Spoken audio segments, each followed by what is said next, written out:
Your 5th win of the year, 4-game win streak at home. How would you describe your performance tonight? Pleased again overall. They're building good momentum week to week. You know, I've said this from the start, they care a lot about getting better every week. Like, the standard is high, and they keep applying the things that we're working on, and building kind of a foundation of, you know, getting a little bit better in a lot of areas each week. You got on the board for your first time this year and SMU's first time tonight. Can you walk through that goal, how that unfolded for you? Yeah, definitely. I think a big part of it was staying alert when the ball's on the weak side. That's something that they coached us very well on, is always being aware and alert over there. Claire Jones obviously had a great run down the line, taking it end line. Again, stuff that is preached in practice, you know, getting good opportunities off. And yes, I think she took it end line and made a hard run front post, and it was wide open, so took the shot and went right in the side netting, right where we wanted it. Very clean finish. On the replay, it looked like it wasn't that wide open, that the space was pretty narrow. Were you picking your shots, or are you just trying to get it on frame at that point? Well, I think I felt the defender kind of on my backside, so when it's kind of like that, I think you just, it is pretty narrow. The slot where you need the ball to go is pretty tight. There's only one place it can go. I mean, that would be a hard shot to sneak back post. So I think near post was the best choice there. You outshot them. I don't know what the final numbers were, but it felt like the field was tilted in your favor a lot throughout the course of the night. What do you credit that to, or was that simply dominating the transition in the middle third that set up Sammy and Naya and the rest of the offensive players?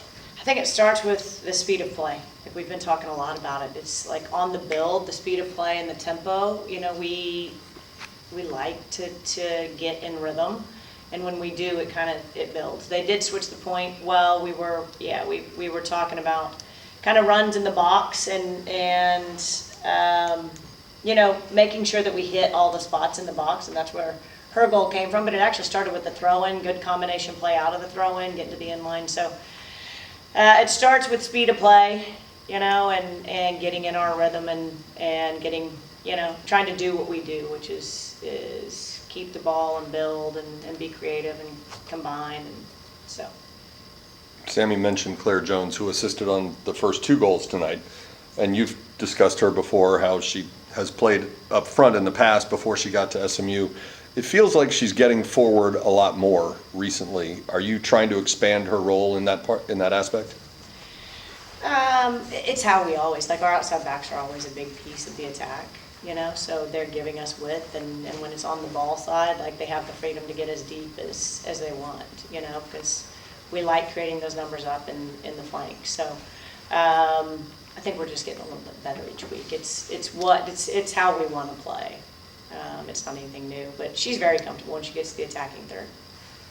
You mentioned before the game that Sam Houston has some offensive players who present some challenges for you. You mentioned Tiana Johnson. What did you think overall of the way your group defended tonight?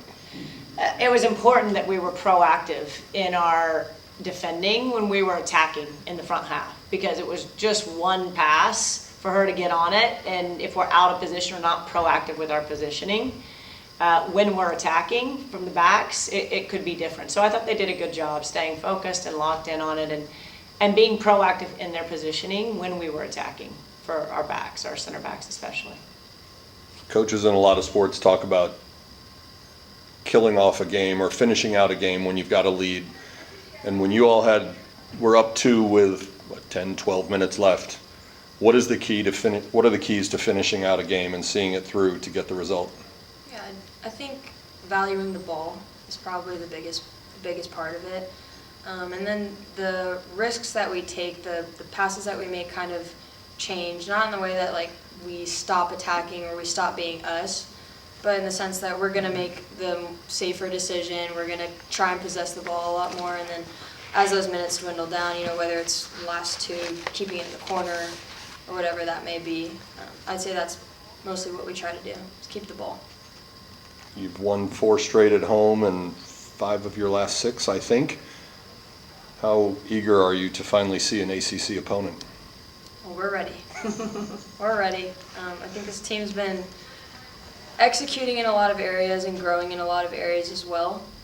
And so I think we're prepared, and like I said, we're ready to go and get after it. Was this early season Syracuse weather tonight? I mean, this is pretty cool for this time of the season. It was nice. Yeah, I'll take it if that's the weather. What have you seen from this group as you've built and maybe seen players get more comfortable in their roles as you now look to begin conference play? Regarding kind of just our progress week to week, yeah, they're a lot of fun to coach. Like it's probably I've said it a couple times during preseason, it's as much fun as I've had in years. In that there is a standard every day. It's not just, okay, it's a big week, now we're gonna be focused. Like, they care every week, they care about the standard and hold each other to it every week. They still find ways to bring joy, and we've been talking a lot about celebrating small wins. But what has grown throughout, I think, the course of this non-conference segment is you've seen us get a little bit more confident each week. We've gotten more courageous and risk-taking in the final third. So these opportunities, we're creating good opportunities. And yeah, they keep building on, okay, this is the area we really want to focus on this week. This is the area we need to work on. And then sometimes with teams, like, you work on something 2 weeks later, like you're working on something new, but we're not really executing what we did 2 weeks ago.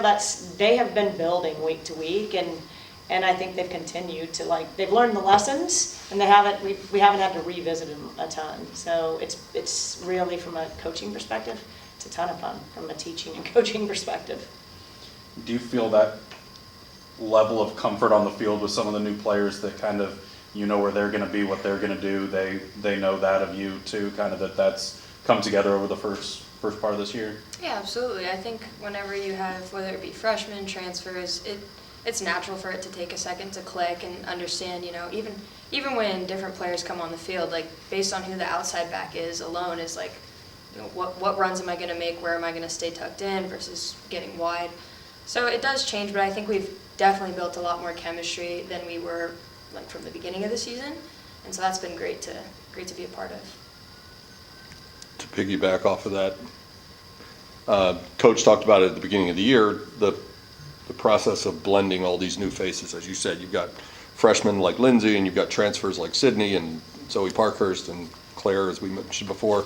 As one of the returning veterans on this team, what goes into that process? Maybe even away from soccer altogether, but just gelling as a group so that when you get to the field, it's more of a team atmosphere or environment. I think one thing that's really brought us together as a team that I've seen in all 4 years that I've been here so far, going on 5, is just that this team loves soccer. Like, everybody's so passionate to be here, and that alone creates a lot of chemistry with each other because we all have the same goal. And when you all have the same goal, it's really easy to understand each other, to know what drives us, to know how people start to work. And then hanging out socially, you get to know people on a different level. And again, it translates to how we communicate with each other in the game, off the field and on the field. Anything else, guys? I know, just not necessarily when we talked before the season, you didn't want to put a number on wins or things like that, but how important are these first few ACC games to get some results, to get some points and not be kind of chasing in the standings a little bit? We're just going to take it 1 week at a time. The process, because of how the group approaches it week to week, like, the process is the same week in and week out. We have a lot of opportunity to get wins in the conference, to get wins that help us, in the postseason and what that looks like. So, yeah, we want to get wins, but I don't know that getting it early versus getting it in a week is, we're going to take it 1 game at a time.